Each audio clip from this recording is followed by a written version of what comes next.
世界卫生大会 （WHA） 开议，台湾是已经连续7年拢无法度以观察员的身份参加。外交部长谢水元伫咧 WHA 开议进前，召开国际记者会讲，甲台湾人排除在外，这是违背 WHO 的目标。不过，场外拄好有台湾的队伍去拄到秘书长谭德赛。面对这个问題，谭德賽敢若讲，台湾入会议题要由会员國投票來決定。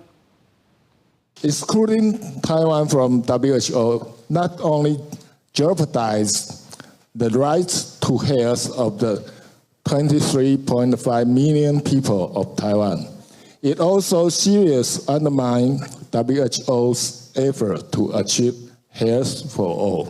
用英文向 WHO 表达意見，衛福部長謝水元伫 WHA 世界衛生大會開議進前開國際記者會，講台灣也無受到邀請，這個 WHO 的目標相違背，甚至對全世界公共衛生造成明顯的威脅。民眾得到嚴壓跳舞。伫開議進前，世界衛生組織 WHO 伫總部頭前辦傳統活動，為健康而行。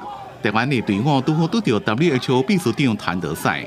So would you support Taiwan to join WHO? If member states, we have 194.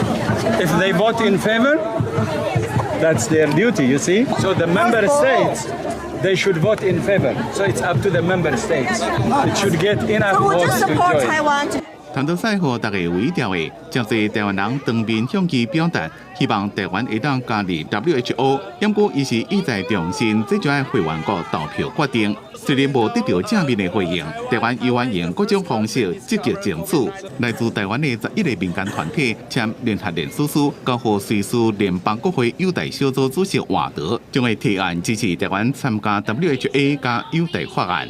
Including a commitment for democracy and human rights. This country, which is open to the world and attached to freedom, exactly like Switzerland, holds a special place for our Parliament, which has repeatedly expressed the demand to intensify relations between our two countries. 國際一直攏有挺台聲音，不過台灣依然被排除在全世界公共衛生體系以外。連續第7年無被邀請，官方甲民間團體佇 WHA 場外繼續努力，讓全世界看到台灣。記者綜合報道。